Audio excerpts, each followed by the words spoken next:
За өглөөний мэнд Өглөөний энэ өглөөг бас надтай ярилцуулсанд баярлалаа. Намхаад орж. Өрсөнд баярлалаа. Хонгорцол. Намхай. Хонгороо. За би бас зочноо ямарчсан өнөөдөр үзэгчдэд танилцуулъя. Бидэнтэй өнөөдөр хамтдаа нэлээд чухал сэдвийг хөндөд бас гоё тайлбарлаад танилцуулаад ярих гэж байгаа зочин маань бол өмгөөлөгч хонгор зуул гэж үсгүй байгаа. Ер нь бол иргэн захиргаа тэгээ бас байгууллагын гэрээнүүдэд эртэлгүй ажилдаг.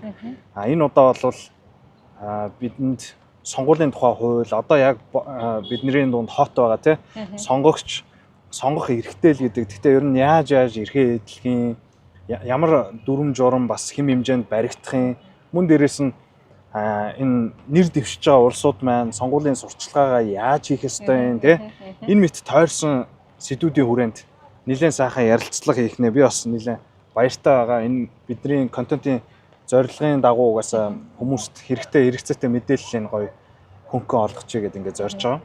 Тэгэхээр хоёуланд нь нэг цаг байна. Тэгээд ер нь бол нэлээд шуурхай олон мэдээллүүдийг энэ хугацаанд багтааж авахын тулд нэлээд шахаж ярих гэж бодож байна. За түн баярлалаа. Тийм бороотой гоё өдөр байна тий. Тийм байна. Сэрүүхэн. Тийм. Анх удаа бороотой ямарчсан дугаар болж байна. Энэ бол 6 дахь дугаар шүү дээ. Хонгороо өмгөөлөгч өөрийгөө бас нэг товчхон танилцуулаад өгөөч. Хоёулаа алхангаа яриа. Өмгөөлөгч хонгорцол тийм хуульчийн лицензээ аваад одоо 6 дахь жилдээ өмгөөл хийж байгаа. Ерөнхийдөө бол залуу өмгөөлөгчдийнхаа тоонд ороод явна. За хоёулын ярилцах сэдв бол сонгуультай холбоотойгоор одоо иргэдэд те сонгуулийн талаарх үнэн зөв мэргэжлийн багхан ч гэсэн зөвлөгөө өгөхөд ач холбогдолтой ах те. Юунаас хэлж ярих за үндсэн эрхээсээ эхлээл ярих байх л та тийм. Тэгээ ер нь энэ сонгуулийн тухай сонгуулийн бол тогтолцоо өөрчлөгдсөн байгаа шүү дээ. Энэ чинь хамгийн гол сонирхолтой тийм. 126 гишүүнтэй болно. Бүсчилсэн тойргоор явж юм. Том сосон гэж яриад байгаа шүү дээ. Ер нь сонгуулийн хууль хизээ батлагдсан энэ гэдэг оршилтой явах юм уу? Яавал зүгээр та өөрөө мэдээлэл. Тэгээ ерөнхийдөө нөгөө сонгох эрх гэж юу вэ гэдгийг эхлээд тайлбарлая тийм. Ер нь бол тухайн улсад хүний эрхийг ямар хэлбэрээр хамгаалж байгаагаас шалтгаалаад ардчлалын түвшин ямар хэмжээнд байгааг тодорхойлдог. Тэгэхээр одоо Монгол улсад хүний эрх хэр хэмжээнд хамгаалагдчихээн тухайн улс одоо ардчлалын тэр түвшинд явж байна гэсэн үг тийм. Сонгох хүний эрхийг ер нь бол ингээд чөлөөт болон тэгш гэж ойлголтод хамааруулж үздэг. Энэ эрхүүд хангагдчихвэл хүний эрхийн үндсэн суурь нь хангагдж байна гэж үзнэ тий. Тэгш гэдэг маань ямар ойлголт юм гэхээр хүн болгоны амьдрал үнцэн тий. Адилхан чухал байсуунаас авч үзнэ. Чөлөөт гэдэг нь болохоор хүн өөрөө өөрийгөө мэдэх хэрэг буюу яаж амьдрахаа шийдэх хэрэг. За энэ чөлөөттэй дотор нь нөгөө хувийн болон улс төрийн ингээд улс төрийн эрхтэй сонгох хэрэг нь ингээ орчиж байгаа. Тэгэхээр таны одоо сонгох эрх бол үндсэн хууль заасан одоо засаглал манай үндсэн хууль ингээ заасан байгаа шүү дээ. Одоо засаглал ард түмний мэдэлд байна тий. Тэгэхээр нөгөө ард түмэн засаглалыг төлөөллөөрөө дамжуулаад сонгож байгаа арга нь сонгуул. Тэгэхээр сонгуулийг бид нар бол төрийн байгууллага нийтээрээ санал өгөх байдлаар бүтээж байгаа процессоо гэдээ ойлгочиход болно. За хэн сонгох хэрэгтэй юм гэхээр 18 наснд хүрсэн Монгол улсын иргэн сонгох хэрэгтэй. Хэн сонгогдох хэрэгтэй юм гэхээр 25 наснд хүрсэн одоо сонгуулийн тухай хууль заасан шаардлага хангасан Монгол улсын иргэн сонгогдох хэрэгтэй. Энэ бол парламентын тухайд ярьж байгаа шүү дээ. Тий, парламент бүгд хамааралтай. Ерөнхийлөгчийн сонгуул, орон нутгийн сонгуул мэдээж нас нь арай өөр байгаа тийм. Тийм. Бусад салбар болоодаараа сонгох эрх нь бол мэдээж нийтлэг шаардлага байгаа. Зөвхөн 2 тохиолдолд сонгох боломжгүй. Нэг нь нөгөө шүүхээр эрх зүйн чадамжгүйгээ тогтоогдсон. Нөгөөх нь болохоор ял эдэлж байгаа иргэд маань ингээд сонгох боломжгүй, эрхээ хэрэгжүүлэх боломжгүй. Арчилсан нийгмийн чинь хамгийн гол одоо иргэд хүчтэй олонх буюу одоо энэ яг амьдарч байгаа хүмүүс бол энэ засгийн эрхийг гартаа одоо удирж байгаа гэж ингэж ярьж байгаа шүү дээ. Цаад гол шалтгаан нь ерөөсөө энэ сонгож байгаа эрхэндээ л байгаа шүү дээ. Тий, төлөөллөөрөө дамжуулаад чөлөөт гэдэг бисээ ярьсан шүү дээ. Чөлөөт гэдэг нь ямар тохиолдолд чөлөөт болдог юм гэхээр миний сонгосон хүний хуулинд захирагдж байгаа учраас бид чөлөөтэй. Ийм логикоор явдаг. Тэгэхээр бид өөрсдийнхөө сонгосон төлөөллөөрөө дамжуулаад хууль тогтоомжинд захирагдаа явж байгаа учраас бид нар чөлөөтэй иргэн багхгүй. Яг ийм логиктэй явдаг учраас сонгуул бидний хувьд бол маш чухал. За тогтолцоо асуусан шүү дээ. 92 оноос хойш бол парламент сонгуул нийт 8 удаа явагдаж байгаа гэсэн үг шүү дээ. 32 жил гэхээр. За тэгэхээр нөгөө энэ 8 удаад нь нийт 7 удаад нь мажоритар тогтолцоогоор нэг удаа холимог явсан байдаг. За тэгээд одоо 2 дахь удаага холимог тогтолцоогоор явж байна. Холимог тогтолцооны давуу талыг бол манайхан сайн мэдэхгүй байх төдийлөн. Энэ нь болохоор нөгөө олонхын гэхээр чи нөгөө үлдсэн хүмүүсийн санал дэгддэг шүү дээ тий. Пропорционал тогтолцоогоор явхаар нөгөө хувь тэнцвүүлээд санал өгж байгаа хүмүүсийн санал нь тооцогддог учраас одоо иргэд бүрийн санал үн цэнтэй учраас нөгөө ардчлалд оролцох иргэдийн итгэх маш дээшилдэг. Сонгуулийн эрт дээшлэн, итгэх дээшлэн. Инхээр яах вэ гэхээр нөгөө төлөөллийн ардчлал одоо бүрэн утгаараа сонгогч бүрийн одоо сонголт үн цэнтэй гэдэг учраас маш өндөр ач холбогдолтой. За мөн намуудын оролцоо маш их дээшилдэг тий. Нам болгон ингээд тойргээд нэр дэвшүүлээд ингээд санал нь тухайн нам тухайн нэр дэвшигчид өгсөн санал дэгдэхгүй учраас боломж өндөрсдөг учраас ингээд оролцоо бүх талаар ингээд холимог тогтолцоо маш давуу тал ихтэй. Холимог тогтолцоонд одоо орж байгаа орнууд ч их байдаг. Өндөр хөгжилтэй орнууд гэсэн үг шүү дээ. Хоёлаа ингэж яриа л да. Ер нь бол таны хувьд бас ингээд хуульч болоод өмнөх сонгуулиудыг үзсэн байж тээ тий. Тэгэхээр тэндээс зүгээр магадгүй тэрнээс өмнө ч гэсэн зүгээр эргэн үеийнхээ хувьд ингээд хараад үзэхлээр сонгуулийн хууль ер нь хэр аятайхан мөрдөгдөж явж ирсэн ер нь. Яг бид нар хуулийнхаа хэмжээнд сонгогдох эрхээ эдлээд тий асуудалгүй байж исэн явж ирж чадсан уу ер нь. Тийм шалах. Ерөнхийдөө бол сонгуулийн хууль чинь яг таны энэ одоо нэр дэвшгээс ахуулаад сонгуулийн үр дүнг үзэх хүртэлх процессыг ингээд нарийн журмалж зохицуулж штэ тий процессын хууль гэж нэрлэгдэж байна. Тэгэхээр сонгуулийн тухай хууль маань тогтолцооноос шалтгаалаад үр дүн нь бол өөр байна тий. Тэгэхээр нөө хууль хэрэгжих тал дээр ямар үр дүнгээр бид нар харж болох вэ гэхээр сонгуулийн хуулийн зөрчилтэй холбоотойгоор өргөдөл гомдол хэрэг өгж гин, хэрэг шийдвэрлэгдэж гин. Өөрөө тухайн шийдвэр өөрөө хэрэг унж гин тий буруу шийдвэр гаргасан байна уу, процесс зөрчигдсөн байна уу. Одоо чинь сонгуулийн сурчлагыг хууль заасан аргаар хийгээгүй гээл өсөлт өчөө гомдол гаргадаг тий. Ингээд хар PR маш их явдаг. Нөгөө нэр үндэд халдлаа гэдэг асуудал их яригддаг. Тэгэхээр энэ бүр дээр одоо хариуцлага тооцож чадчихэв үгүй юу гэдэг дээр л одоо хуулийн хэрэгжилт явна шүү дээ тий. Тэгэхээр мэдээж энэ гомдол бол мэдээж одоо нэр дэвшигч болгон хууль зүйн зөвлөгөө авдаг азар тий. Тэгэхээр гомдол бол процессын дагуу гаргаа явдаг. Шийдвэрлэлт ч гэсэн ингээд процессын дагуу явж идэг. Харин сонгуулийн үр дүнтэй хуулийн хэрэгжилт хоёр бол холбох боломжгүй учраас хууль бол хэрэгждгээрээ л хэрэгжиж явж идэг тий. Одоо зөвөр ерхийгөөс нь л би эхлээл явж байна л та. Хар машин гэж ярьдэн шүү дээ.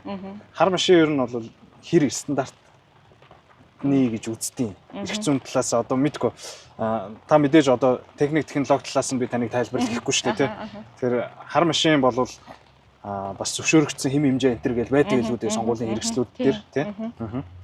Тэгээ энэ өөрөө нөгөө тусгай зөвшөөрлийн үндсэн дээр одоо оруулж ирж байгаа тоног төхөөрөмжүүд тий. Тэгэхээр мэдээж холбогдох шаардлага бол хангасан болоод хэрэгжилж байгаа. Тухайн тоног төхөөрөмжөнд одоо алдаа гарсан ч гэдэг юм уу. Эвдрэл гэмтэлтэй доголдолтой байснаас шалтгаалаад сонгуулийн үр дүнд нөлөөсөн team case одоогоор бол байхгүй юм тий. Тэгэхээр ямар ч асуудалгүй л төхөөрөмж учраас автоматик учраас асуудлаа шийдэл явж байгаа л да. За хоёлоо дүүл ингээ. Одоо детальчлаад иргэдийн сонгох эрхээс явъя л да тий. За хүмүүс маань бол бүрчилсэн байдлаар мандатын тоо хэмжээнд заасны дагуу санал дугуулах нэ тий. Тэгэхээр ер нь өмнөхөөсөө шууд зөрүүтэй болж байгаа юмнууд нь энэ гэж цохоод шууд яриад байвал яаж чинь. Одоо жишээлбэл за миний мэдхээр тий би Эрдэнэт хотын хүүхэд байна гэж бодоход Эрдэнэт бол 3 мандаттай 3 сонгох одоо ийм процесс явдаг гэсэн бол одоо бүрчилсэн гэдэг хөвсгөл болгоо. Тойрог болцсон тий. Эрдэнэт гээд 8 сонгох. Ийм 8 мандаттай болчихж штэ. Тэгэхээр иймэрхүү процессуудад нь хэрээр өөрчлөлт орж ийн. Тэгээ хугацааны хувьд 6 сарын 28-нд сонгуул явна. За энд тайлбарласан байна л да. 20 нас мандатын хамгаалалт дутуу нийт хүчин бүтээл намын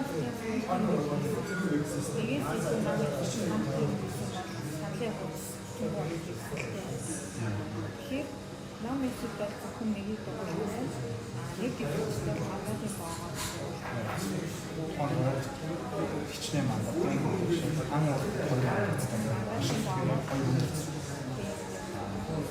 миний нөгөө аппликейшн дээр бол хон болгон үсгтэй 8 мандат байна шүү дээ. 8 хүн энэ одоо орчаад хүмүүс төрчихсэн 8 сонгох шүү дээ. Тэгэхээр дөрөв мандат авах чинь юм сонгох юм байна шүү дээ. Дөрөв орчаад тэгэхээр бүрийг заавал энгийн үгээр хэлэх юм бол яг хамгаалалтын боогоо ямар хийж ирсэн юм. Нам эрслүүдээс бас сонгох байгаа шүү дээ.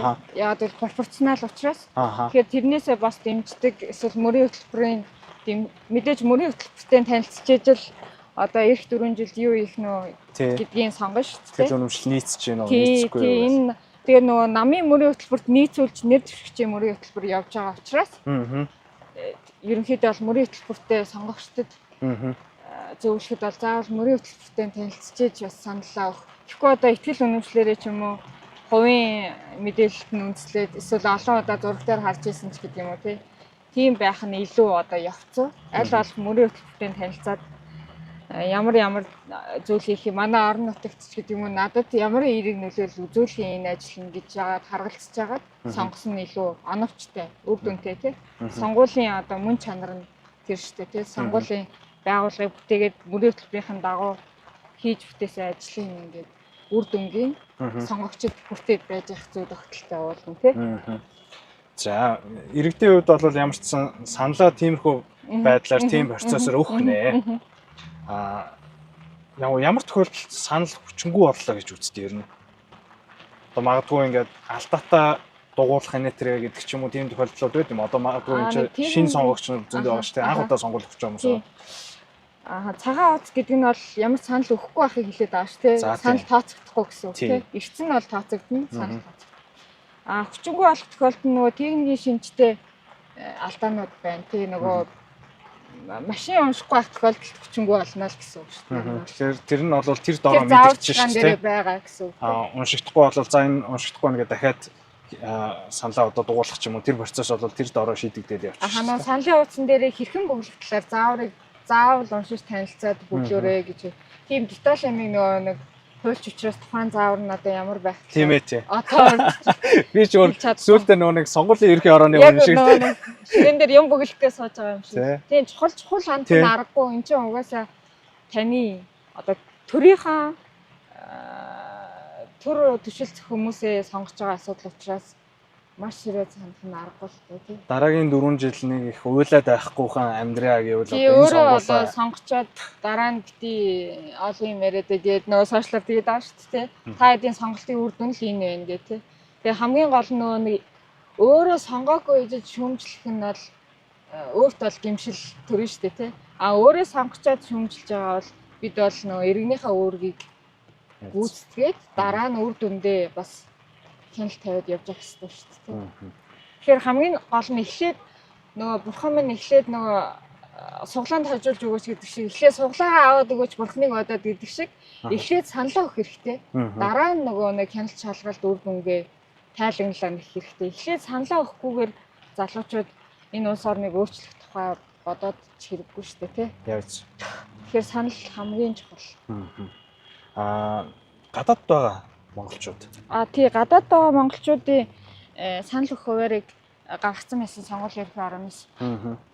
Миний санаж байгаагаар 4 өдөр байсан. 6 сарын 18, 19, 20, 21 ингээд үүдэд одоо тухайн яам консул дээр. Тий яам консул дээр очиод дипломат төлөөлөгчийн газар очиод өгчнө гэсэн.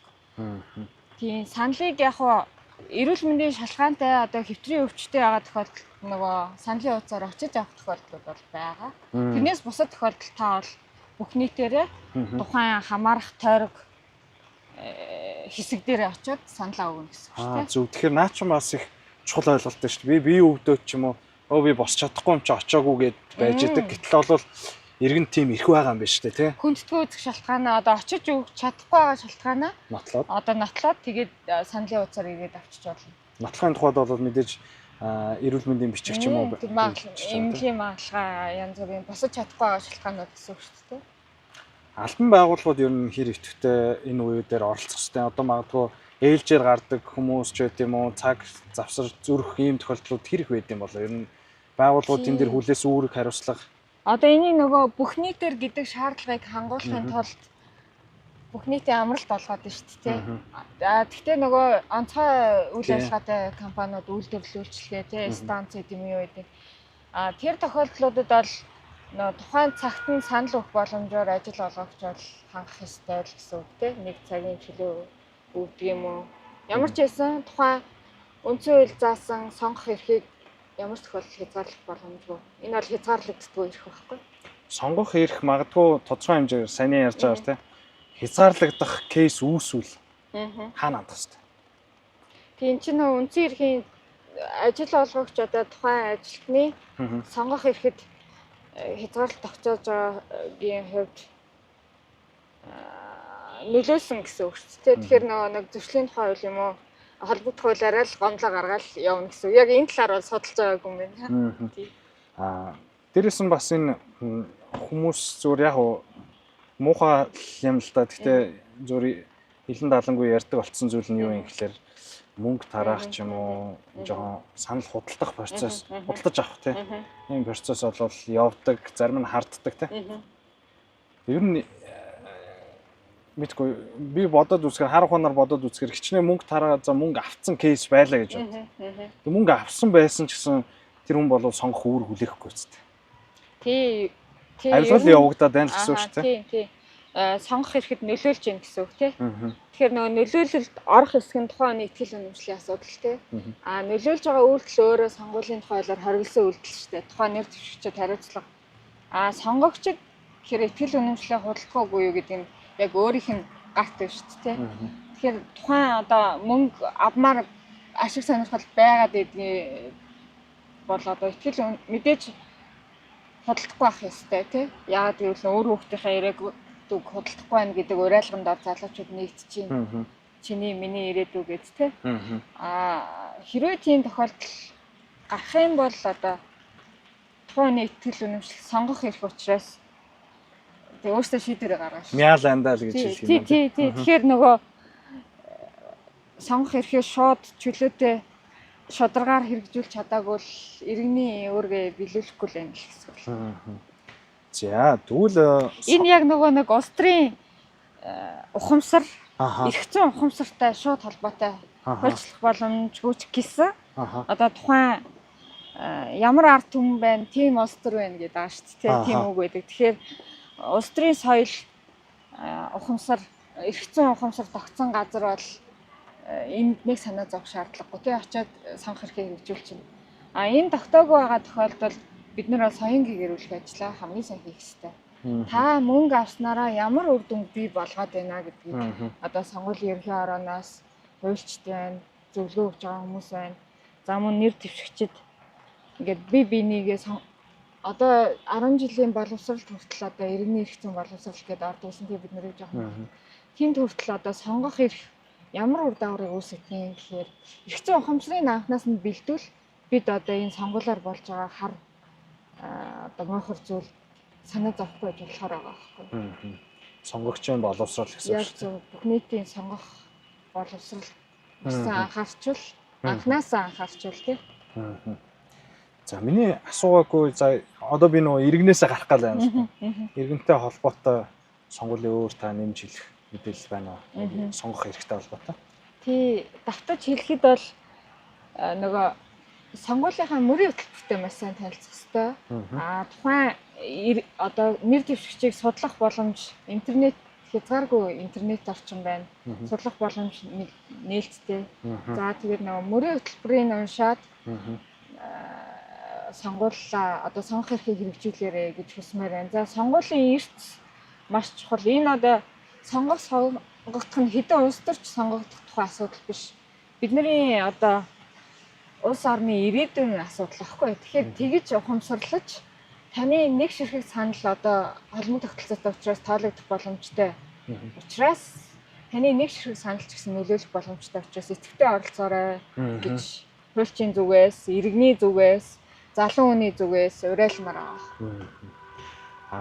Одоо бол сонгуульд ажиллах гэдэг сэдв рүү орё л да тийм. Сонгуульд бол маш олон хүмүүс ажилтдаг шүү дээ. Сурчлагын духуулах сурчлагын гэсэн үг шүү дээ. Мэдээж намын хүмүүс ч байгаа, нам бус зүгээр цагийн ажилтнууд гэх юм уу да хүмүүс ч байгаа. Тэгэхээр энд ямар шаардлагуудыг тавьдаг юм бол ерөнхийдөө бол менежер, хуулагч гэх мэт албан тушаалтнууд байгаад байгаа. Тэгэхээр нөгөө хууль заасан хугацаанд, хууль заасан хэлбэрээр угаасаа нөгөө хорооноос сургалт явдаг тийм. Тэрэнд хамрагдаад үнэмлэхээ аваад тэгээ хууль заасны дагуу одоо хууль заасны хэлбэрүүдийн хуульд угаасаа заасан байгаа. Тэгээ сонин сэтгүүлд бол ийм хэмжээтэй, ийм ширхэг. За тэгээ ухуулах байр ийм байна, тээврийн хэрэгсэл ийм байна.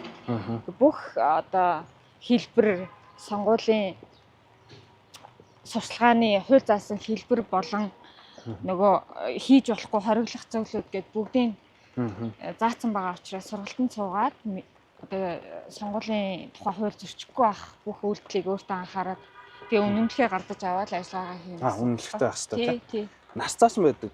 Зүгээр яг нөгөө хөдөлмөрийн насны гэдгээр явах юм уу? Хөдөлмөр эрхлэх насны сонгуулийн насны гэсэн үг шүү дээ 18-аас дээш. Цалин мөнгөний тухайд журамлсан юм байд юм болов? Одоо байхгүй тэр нөгөө гэрээгээрээ зохицуулалтаа явчихна. Гэхдээ нөгөө энэ нь өөрөө сонгуулийн зардалд ороод явах учраас тухайн зардалтаа тохируулаад тийм. За тэгвэл яа харахгүй одоо мөнгө төсөв рүү яваа орчлоо шүү дээ. Тэгэхээр нэр дэвшиж байгаа улсууд бол хандив цуглуулдаг. Хандивыг үнэмлэх авснаас хойш хандивын дансаар ээд зарлах уу? Тийм. За эндээс эхлээд та бас. Тийм, хандивын чи одоо нөгөө мөнгөн болон мөнгөн бус гэ хоёр ангилсан. За мөнгөн нь болохоор иргэн 10 сая. Хуулийн этгээд бол 30 сая гээд байгаа тий. За иргэний хувьд ямар шаардлага тавих юм гэхээр нөгөө насанд хүрсэн байх. Тэгээ Монгол улсын иргэн байх гэдэг. Хуулийн этгээдийн хувьд болохоор төрийн өмчт оролцоотой биш байна. За тэгээ байгуулагдаад 1 жил болоогүй байна. Тодорхой өөр төлбөр байхгүй байх, дампуураагүй байх гэд ийм шаардлагуудыг тавина. Эдгээр хүмүүсээс бол хандив аавна. Тэгээ хандив нь одоо тодорхой гүйлгээний утга, нэр, овог гэд тайлгнахад одоо холбогдох материалууд шаардлагуудыг бол хангасан байх хэрэгтэй тий. Хандивын гэрээ байгуулах. Хандивлж байгаа дээд хэмжээ бол 10 сая байх нь шүү дээ. За байгууллага дээр бол нэг их юм яриад байхад хэцүү л байна. Зөв хувийн дээр 10 саяг одоо дээд хэмжээгээр нь өгч байгаа хүн тухайн өгч байгаа мөнгөн орлогоо нотлох ч юм уу их усүрийг тайлгнад юм болов? Тэр хүн мэдээж их усүрээ тайлгнана. Тэр нь одоо хууль бус мөнгө төгрөг байж яг хөө тэгтээ нэг одоо жишээлбэл би хар ухаанаар бодоод үзэхлээр нэг том санхүүжуулагч нэг тэрбум төгрөгийг ч юм уу те 1000 хүн тувааж жагаад 10 саяар нь өгчүүл болохгүй болчих гээд шүү дээ те 1000 хүн ч гэж энэ чи юу лээ 100 хүнд яхад болчихж гэнэ үү баг 10 хүн ч 100 сая гэхэр те 100 хүн хуваагаал хандивлуулчихад биш агаар хоёлаа кофе уух уу тий гэж зүгээр бодлоо л да сая яг хөө тэр нөө их усүрийг нотлох хэрэгтэй тийм тэгэл одоо нотлох биш гинт үнэлгүүгээр мөнгө гарч ирээл тийшээ хандуулсан байна уу яасан байна гэж нөө аудитор шалгагдаад явчихна. За тэгээд ямар ч сан хугацаанд энэ гэхдээ хандивын данс чинь нийтдээ бүхэлдээ байж байгаа хүмүүс бол хандивын данс нэгдээд хаагдах хэвээр хугацаа гэж заасан байлгүй. Хаагдах хугацаа байгаа. Хэд хоног байдаг юм бол? Тэрийг яг тодорхой санахгүй байна. Ямар ч хугацаатай байдаг. Тэгээ тэр хоорондоо тэрийн нөгөө сонгуулийн эрхүй байгууллага нэгтлэн бүгд хариуцсан явчихдаг болохоор хуульч нар нэг оролцож байгаагүй юм байна. Тэгээ мэдээж сонгуулийн эрхийн ороо бол тогтмол тайлан мэдээллүүдээ өгөөд дээрэс нь бас инк өстой тех өстой гэх тэм хэмжээнүүдээ анхааруулад явчихаа. Мөн дээрэс нь энэ нөө дэвшиж байгаа улсуудад тий нэр дэвшиж байгаа улсуудад давхар сургалт мэдээллүүдийг орж өгч явж байгаа тий. Ерөнхийдөө нөгөө нэр дэвшигчийг сонгуулийн ерөнхий орооноос нэр дэвшигчийг одоо хасах, татгалзах тэр үндслүүдийг бүрдүүлэхгүй байхын тулд хууль зүйн зөвлөгөө өгөөд ажиллаж байгаа гэсэн үг байхгүй. Аа. Тэрнээс одоо бусад байдалд нь ер нь бол яг хуулийн дагуу л явагддаг учраас хуулийн зөвлөгөө зайлшгүй шаардлагатай байдаг. Тэгээд нөгөө хууль заасан арга гэдэг нь юу юм? Хуулиар хоригдсон үйлдэлүүд нь юу юм гэдэг нөгөө хуулийн нэршлүүдийг практик дээр наривчлан тайлбарлаж өгөөд одоо нөгөө хуулагч менежерт нарт бас хяналт тавиад ингээд цогц байдлаар нь хуульчнууд зөвлөгөө өгөө явдаг. Тэгжээж одоо багаар ажиллаж тэр хүн сонгуулийн тухай үйлчлийг чанд мөрдөөд амжилтаагаар одоо сонгуулаа нэр дэвших ажиллагаагаа дуусгар болгох. Биднэрт за нэлээд чимэт авах шиг. Хуульчин кофе ирүүлж байна. Ер нь л уунаа өглөө бол тогтмол уун. Кофений хэрэглээгээ аль болох багасгах. Тэр нь кофений хэрэглээ нэлээд өндөр байна уу? Тий, ер нь бол кофе уугаад сурцсан хүмүүс бол бие махбод Өмгөөлөгч хийж байгаа хүмүүс ч бол шүүх хурлаас шүүх хурлын хооронд бас нэлээд тий кофе ачаалттай байх үе. Тий. Энерги их зарцуулна шүүх хурлуудад бол тий.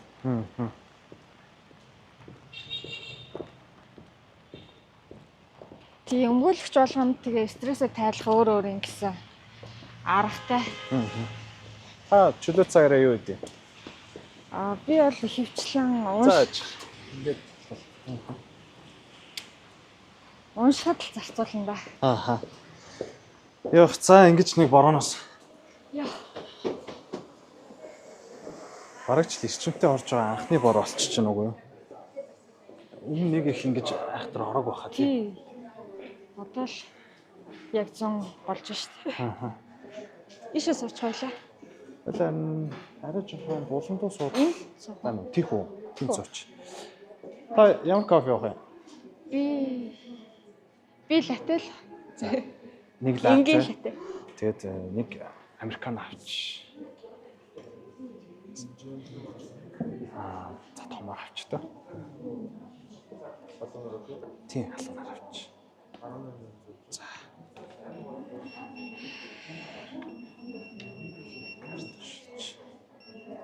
Тэ хоон дээр авчаа. Цэлэн өндөр авч байгаа.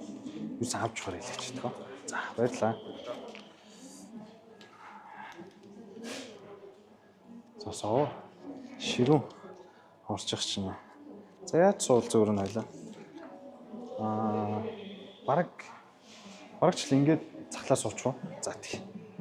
Та энэ Одоо явж байгаа юу? Явж байгаа шүү дээ. Юусоо тасалт байхгүй. Засахгүй юу? Тий. Соёлоо цагаа нэг хянчнаа. Соо ярьсан шүү дээ. 40 минут. Тийм үү. За одоо. Эцтэй гайгүй хойлоо орсон нэлээ. Эрчимтэй юмудаа шахаад ярьчлаа. Ярьчлаа тий. Хэр нус гайгүй юу? Гайгүй. Нөгөө гэр бүлийн тухай хуулиар ярилцгийг лөө сонгуулаараа л Зөвхөн хойлоо сонгуулийнхаа юмнуудыг ярьчлаа. Тэгээд гол нь одоо яг өнөөдөр хамгийн чухал байгаа сэдв учраас тийм. Тав дээрт бол дараа ус дахиад өшөө зөндөө ярилцах боломжууд олдох гэж байна шүү дээ. За хоёулаа сая бол сурчлагын тухай асуудлууд ярьчихсан. хэллээ. Одоо нэр дэвшиж байгаа улсууд маань сурчлагын дээр ямар зүйлүүдийг баримталж ажиллах хэрэгтэй тийм. Энэ талаар тавс мэдээлэлүүд өгч. Тийм энэ одоо сонгуулийн сурчлаганд ч түрүүнд хэлсэн шүү дээ нөгөө ухуулах байр байх хэрэгтэй юм байна тий. За тээвэр хэрэгсэл байх хэрэгтэй. Засаг дарганы тухайн одоо нутаг дэвсгэрт байрлах самбарын тоог нь заасан байдаг тий. Тэр тоогоор хууль заасан хэмжээгээр самбаруудаа байршуулах хэрэгтэй юм байна. Миний санджаар одоо жишээлбэл самбарууд нь заавал шин самбар байх хэрэгтэй энэ төр гэдэг л одоо нэг үлдээ самбар тавьдаг шүү дээ. Бид нар л тэгж яриад сурцсан тий. Тэр заавал шинээр байх хэрэгтэй энэ төр гэдэг. Тийм шаардлага болохгүй. Хэмжээ нь бол байгаа. Хэмжээ л байгаа. Тийм тэр хууль заасан хэрэгслүүд гэдэг нь яг нөө хууль заасан энэ одоо эдгээр стандартуудаа хэлээд байгаа байхгүй тий. Ухуулах байран дээрээ хийж болох юм байна. Намынхаа логог байрлуулад зурагт хуудас нөгөө сэтгүүл тий хэвлүүлж болох юм байна. Сонин хэвлүүлж болох юм байна. За тэгээ тээвэр хэрэгсэл дээр нөгөө өөрийнх нь зурагт хуудсыг байршуулад явж болох юм байна. За нөгөө цагаан болоо ашиглаад нэр дэвшигч нар ингээд юм яриа яваад идэг шүү дээ тий. Тэгэж өөрийнхөө мөрийн төлбөрийг танилцуулж болно. Одоо тэр нь цаг заасан байдаг бах тий. Тий нөгөө 8-аас 22 хүртэл гээд заасан байна шүү дээ. Энэ дундуур нөгөө хүний амрах цагаар бол өдөр шөнө нүдэд байж тий. Тэрийгэ зарлаа яваад иж болохгүй. Тий, тийм хэлбэрүүд бол байгаа. Ер нь бол айгүй олон ингээ үйлдэл болгоны заац учраас одоо хоёулаа ингээ ярилцахаар айгүй деталь ярих тийх бах тэр чинь нэлээд том юм юу байгаа шүү дээ. Нэр дэвшигч болгон өөрсдөө нөгөө хуульчтай тэгээд багтай ажиллаж байдаг учраас нэр дэвшигчд чиглэсэн зөвлөгөө бол тэд нар өөрсдөө хуульчтай учраас хоёулаа шаардлага детальны ярихад бол нэлээд том байдлаар тий. Сонгогч бол хоёулаа нэлээд ярьсан шүү дээ. Зүгээр саяны нэр дэвшигчийн сурчлагын дээр зөв би асуумаар байгаа юм. Магадгүй өмнө тийм кейсүүд гарсан байж болно шүү дээ. Иймэрхүү илэрхий ийм тохиолдол бол буруу байдаг гэдэг ч юм уу. Тэр сурчлага бол буруу үйдэж гин гэж үзэж болно гэдэг ч юм уу. Ийм жишээ та аваад хэлээд өгөх нөгөө нэг юу яа штэ. Уулзалт зохион байгуулж болно тий. Гэхдээ нөгөө аливаа хэлбэрээр хөнгөлөлт урамшуулал одоо хоол мал идүүлээд ингээд иж болохгүй. Ер нь бол өөртөө давуу байдал бий болгох боломжтой эрсдлүүдийн хууль заасан гэдэгхгүй. Одоо уулзалт хийж ингээд бэлэгсэл тараагаад иж болохгүй тий. Зөвхөн мөрийн хэлбэрээр танилцуулах зорилготой гэдэг байгаа хгүй тэр нь. Тэрнээс өөрөөр тоглолт зохион байгуулж юм. Одоо санаж байгаа бол бид нарыг жоохон бахад бол нэг сонгол болохоор маш их тоглолт шоунууд болоод идэв шүү дээ. Одоо л хуулиараа боломжгүй тоглолт зохион байгуулах, урлагийн тоглолт ямар нэгэн байдлаар өөр байдлаар ихтгэл тий. Ер нь бол мөрийн хөтөлбөрөөс танилцуулахаас өөр агуулгатай, өөр хэлбэртэй аливаа үйл ажиллагаа зохион байгуулахыг харуулна. Одоо мэдээж энэ сонгуул дээр бол дижитал сурчлагынууд нэлээд явах хаа. Миний санджаар телевизүүд дээр телевиз өөртөө бас журам өрдөж байгаа шүү дээ. Бүрэн нэвтрүүлгийн сугууд жишээлбэл нэг хүний ч юм уу нэг намын ингээд сурчлаа дамгаалж гаргаж болохгүй гэдэг нэг заасан байдаг. Тэр журмынхаа дагуу бол явчих. Хамгийн зөвөр илүү мэдрэг хандах ёстой нь бол сошиал орчин байна. Дижитал маркетингийн арга хэрэгслүүд ч гэдэг юм тийм. Тэгэхээр энэ дээр энэ шинэ одоо тогтолцоо юм шинжилэлт тэр одоо өөрчлөлтүүдийг хийсэн болоо ер нь зөвөр мэдж байгаас тий нөгөө шинэ сонгуулийн тухай хувьд давуу тал нь яг энэ асуудал хүн болгоны анхаарлын төвд байгаа шүү. Тэгэхээр нөгөө бусдын нэр төр алдар хүндэд халдсан мэдээлэл тараахыг бол хоригдсан байгаа хуулиараа тий. Тэгээ нөгөө нэг замбраагүй хар PR явдаг шүү дээ сонгуул болохоор. Тэгэхээр энэ нь бол хуулиараа бүр хориотой. Одоо нэр дэвшигчийг хасах хүртэл үндэслэл болно гэсэн үг байхгүй юу? Өрсөлдөгч одоо гутаанд оромжлол тий янз бүрийн хувийн мэдээллийн бус төрчийн хувьд биш хувийн асуудал яриад идэв. Би кофе төрлөж.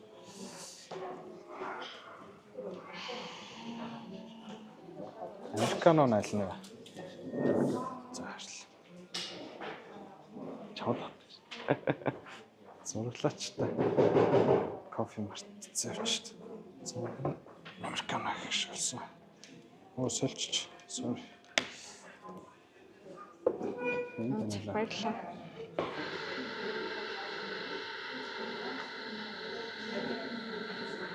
Тэ нөгөө одоо буурах нэмэгдэхийг сайн мэдэхгүй л юм л да. Гэхдээ ер нь бол жил болгоны нэвшээ сонгуул болгоны нэг хамгийн классик хэрэгсэл нь хар PR л байдаг шиг байна.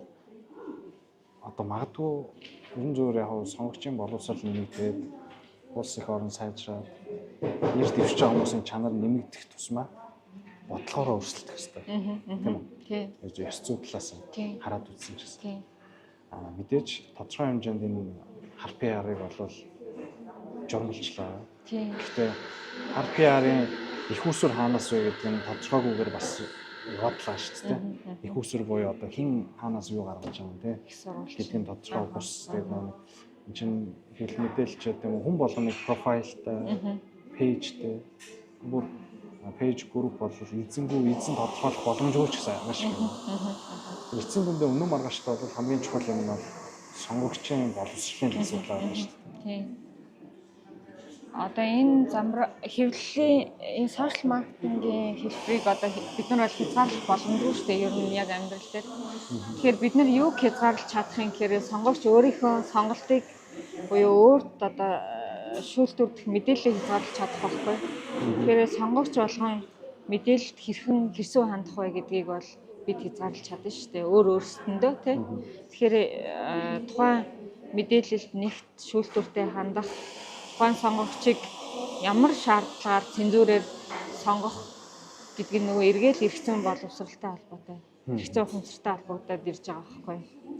Тэгэхээр нөгөө мэдээлэлд яаж хандахаас тухайн мэдээлэл тухайн сонгогчийн сонголтод нөлөөлөх хэлбэрүүд нь өөр болчихж байна гэсэн үг шүү дээ.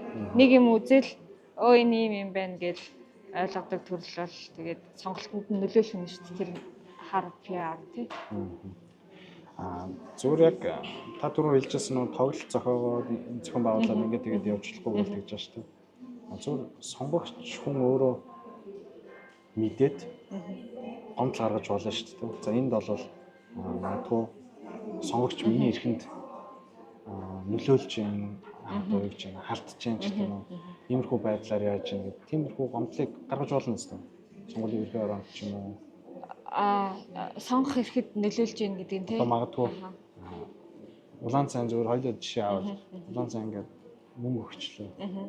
Сонгогч мэдээлж болох уу? Мэдээлж болно. Эн чинь бүр нээлттэй. Тийм.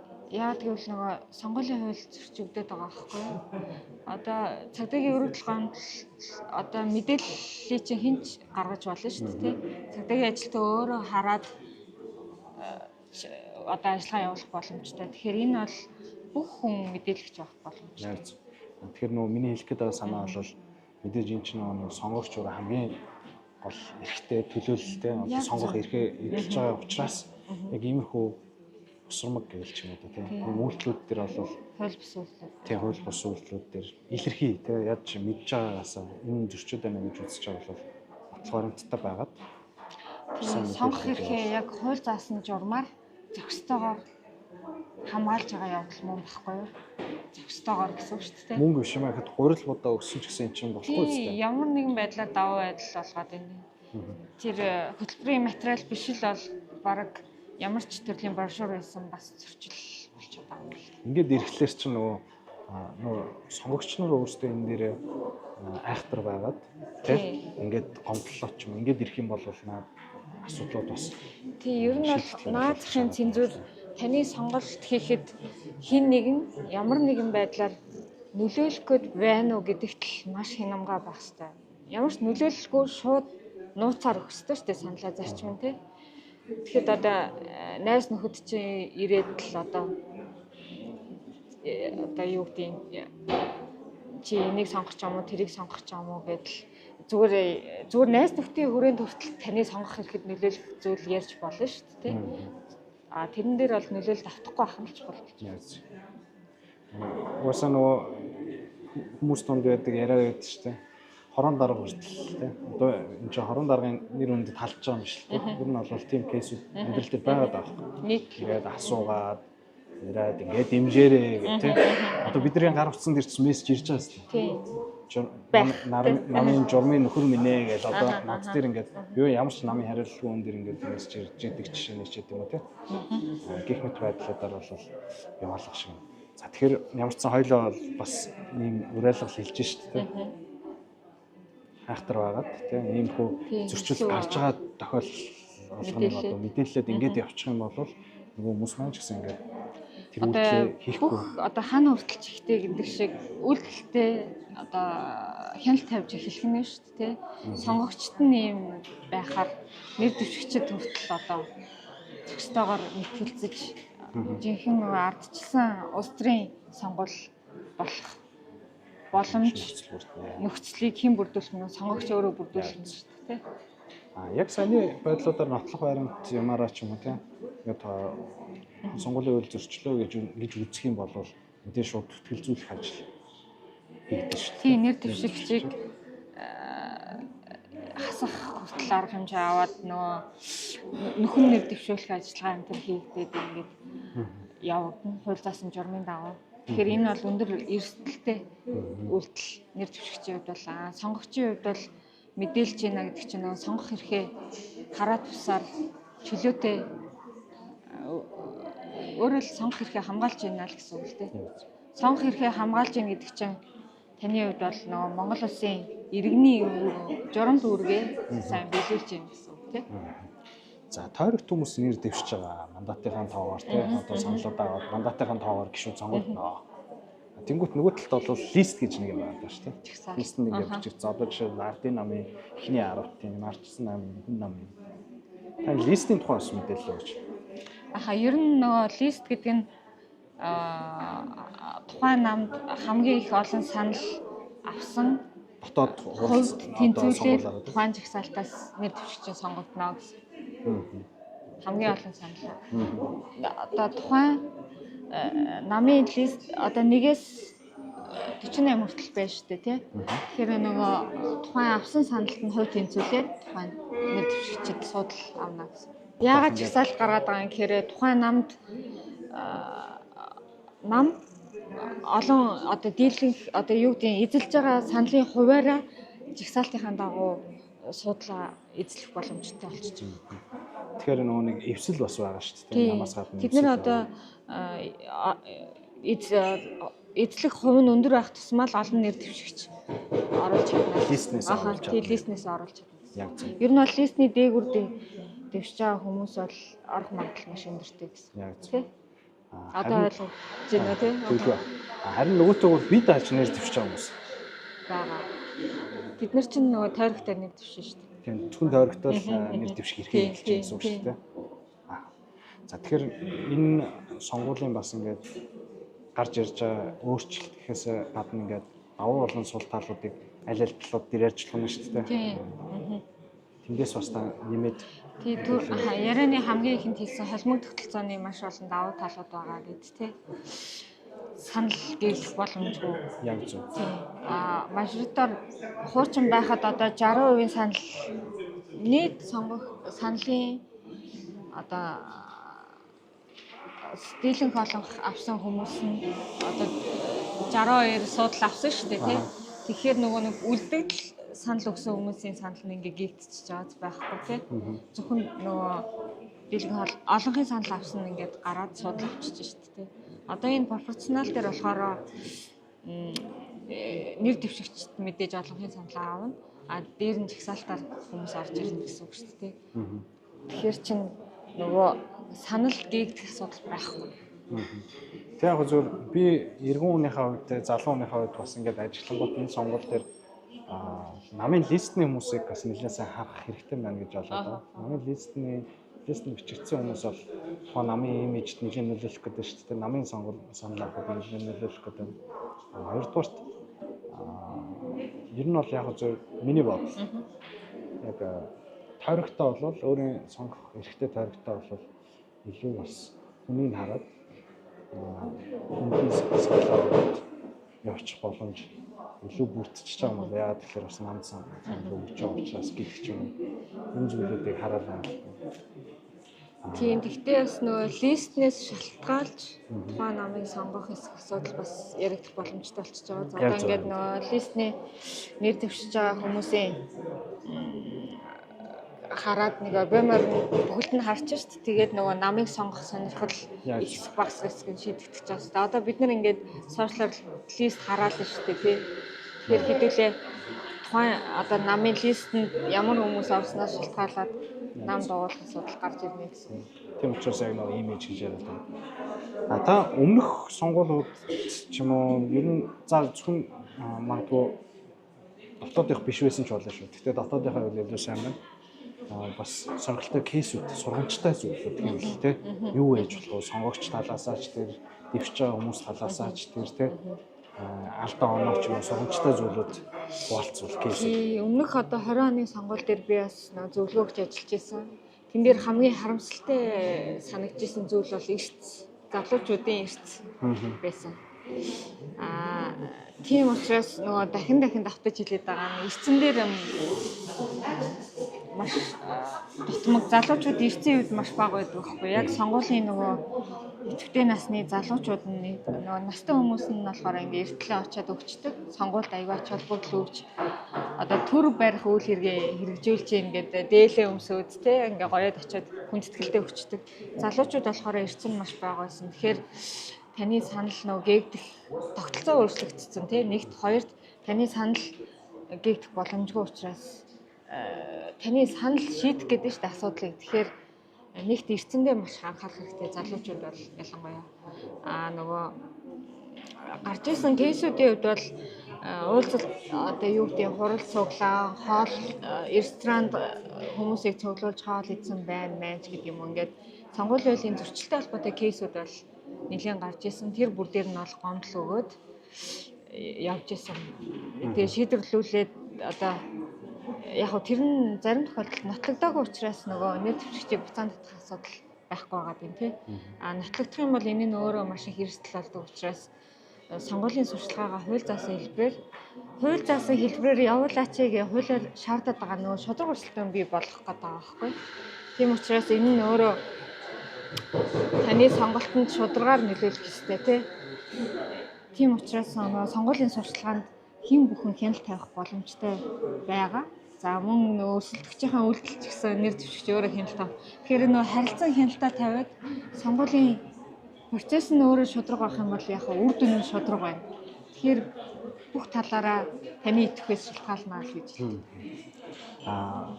Яг зөв нөгөө танаас салбарт яригддаг нэг үг байдаг шүү дээ. Хэрэг хуучирдаггүй. Тэр яг энэтэй адилхан магадгүй гишүүн болчлоо. Тухайн үед нотлогдсон.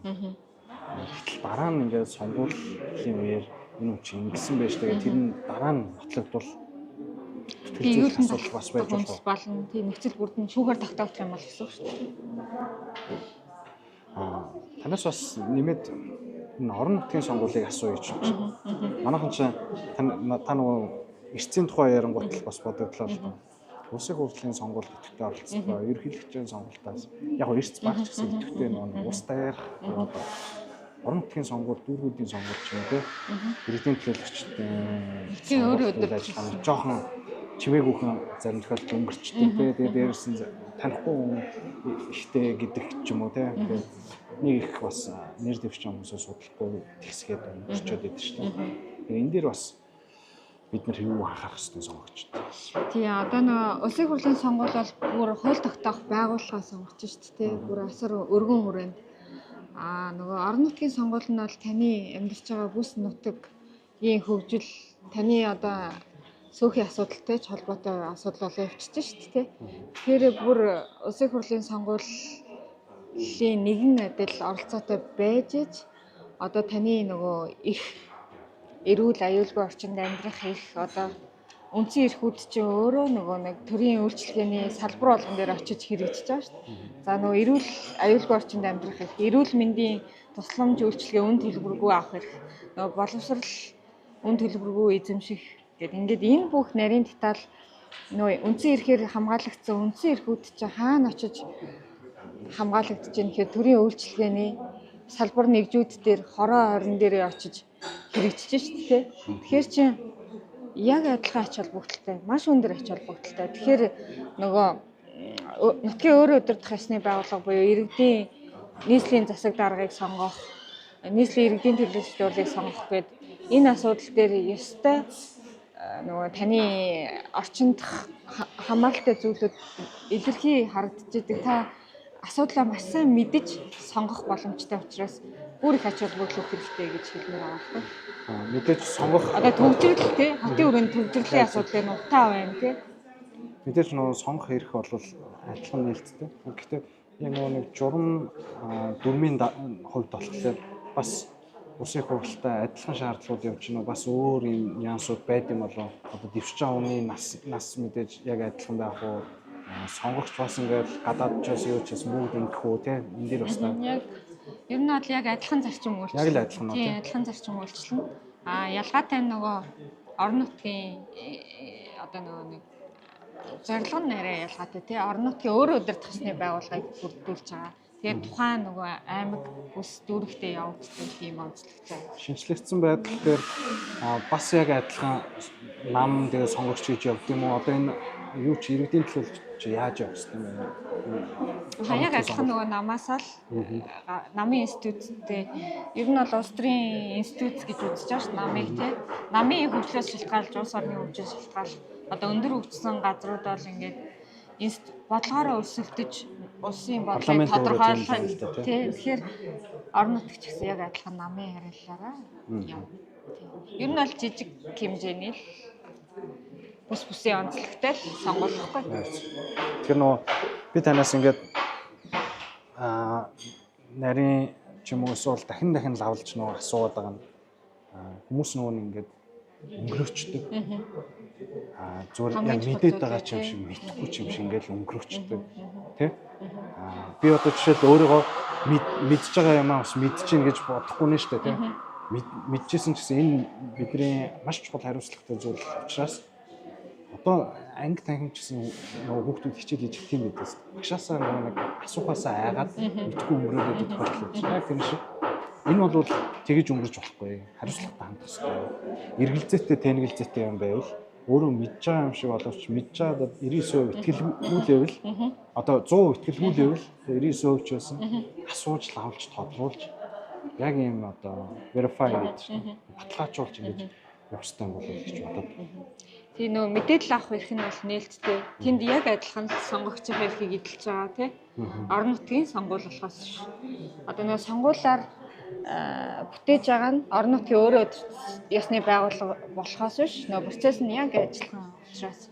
Тэгээд нөгөө илүү танд ойрхон хурц үйлчлдэг удирдах ёсны байгууллага учраас илүү өндөр ач холбогдол хэрэгтэй байх нэ. Ялгаа байхгүй тийм төсөв хуваарлаж байгаа төсвийн хуваарлалтаас ингээд ажлууд хийж байгаа. Тэр тайлын юмтай ч гэсэн танилцдаг. Тийм баг парламент байгаа ч тийм энэ бол тийм. Тэр төлөөлөгчийн хийсэн ажлуудтай танилцж юу хийж болохоор байна дэрийн танилцтай. Одоо ер нь бол мэдгүй зүгээр бас ингэхлээр би нөлөөлж байгаа болчих юм уу нөлөөлөхгүй болж байгаа юм бүү мэд. Тэгэхээр энэ чинь бол бидний чөлөөт өөрөө хийж байгаа юм болохоор зөв өөрийн байр сууриа хэлэхдээ тэгэхээр бас тэр хүнийг бол харж сонгомоор байна. Тэ тэр хүн үнэхээр ажил хийх одоо боломж потенциал байна уу? Одоо сүүлд бол нэг жоохон онцгой хандлага яваад байна л да. Юу гэхээр залуу хүмүүс ялангуяа тэгж хэлж байгаа айгу өрөвдөлт одоо өрөвдөлтөө гэх юм уу сэтгэл шимширмээр гэх юм санагдсан. Юу гэхээр надад мөнгөөр худалдаж авсан диплом байхгүй. Диплом гэдэг чинь юу юм бэ? Тэг боловсролын зэргийг нотолж байгаа. Яг зөв дипломын муу жишээнүүд байна л да. Худалдаад авсан диплом байна уу? Байна. Гэхдээ диплом тойн одоо дипломгүйгээсээ муу болчиход байгаа юм тийм. Дипломтой болчихлоор тэр нь худалдаж авсан ч юм уу ямар нэгэн байдлаар болох гээд байгаа юм. Үндсэндээ бол уг нь диплом чинь нэгэн цагт улаан диплом тийм ингээд онц сайн сурдаг. Тэр нь ингээд тухайн үеийн цаана хэмжээний бас потенциал чадварыг тодорхойлж байгаа юм сертификат тийм гэрчлэгээ гэж бодоод байна шүү. Тэгэхээр ер нь бол бас уг нь энэ дээр мэдрэл хандах хэрэгтэй юм шиг байна. Боловсролтой хүн сонгомоор яг үүндээ. Гэхдээ тэр боловсрол зүв байна уу, хэрэгжих боломжтой боловсрол байна уу, тийм шаардлага хангаж байгаа боловсрол байна уу, шаардлага хангаж байгаа сэтгэл байна уу, тийм түүхэн юу юм. Тэгэхээр ингээд аюул сайн судалж гэж хандах ёстой болохоос биш. Би боловсролгүй эгэлж ирийн хүн гэдэг ингээд дайраад байхлаар тэр бол кул гэсэн үг биш болов уу гэж би бодоод байна шүү дээ.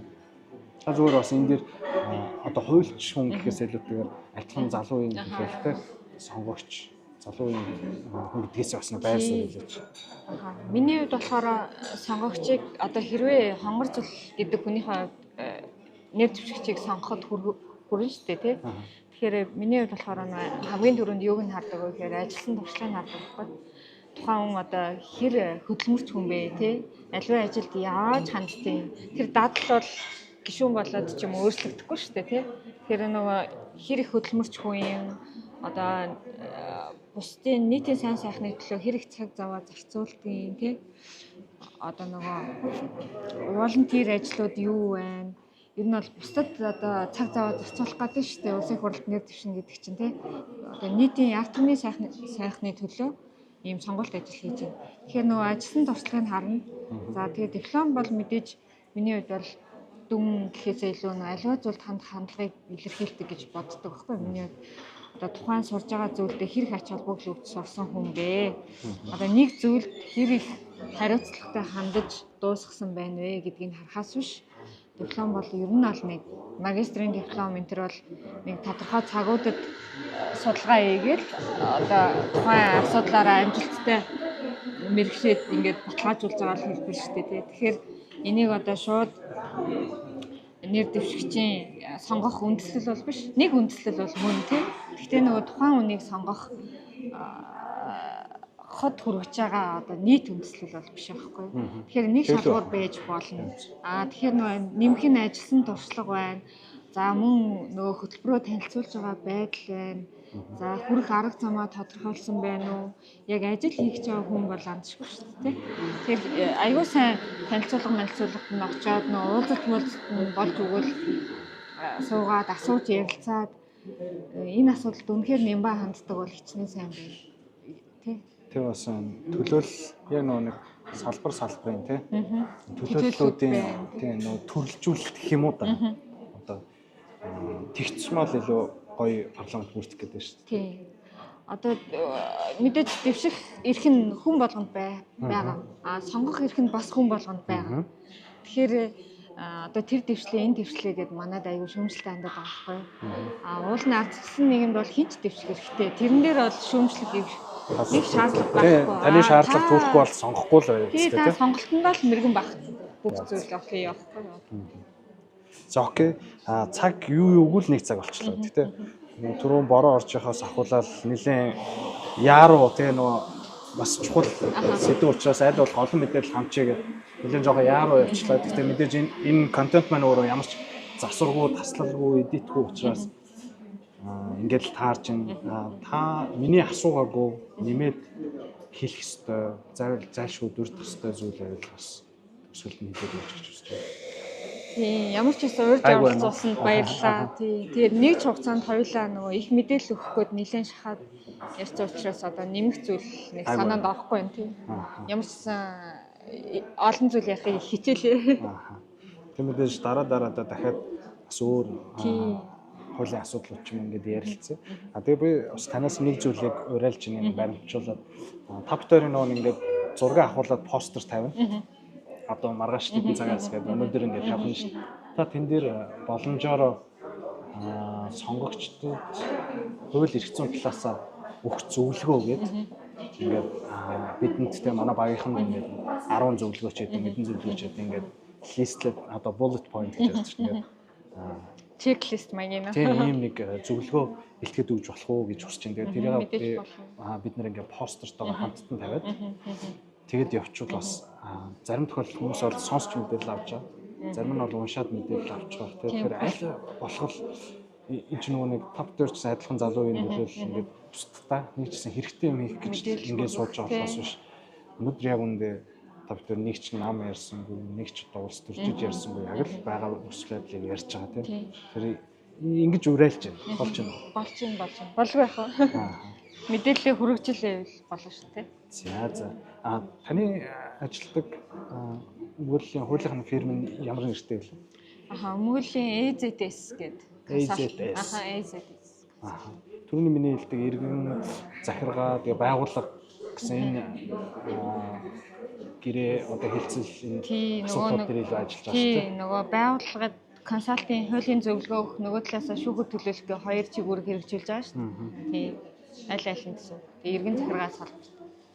За тэгэхээр манай хонгороо өмгөөлөгчтэй бас хамтраад ажиллая гэвэл те минийд бас манай зочин болж орж ирсэн юм чинь сурталчилнаа гэхгүй.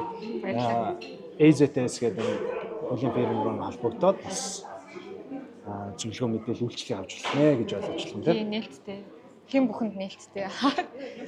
За тэгээд танд баярлалаа цагаа гаргаад мэдээж одоо маш завгүй өдрүүд өрнөд явж байгаа. Тэгээд завгүй ажлынхаа хажуугаар бидэнтэй ярилцаад ингээ мэдээлэл өгсөн баярлалаа. Дараа бас өөр зүйлүүдээр хамтарч ажиллана гэж надад. За баярлалаа. Та хэд ч гэсэн амжилт хүсье. За.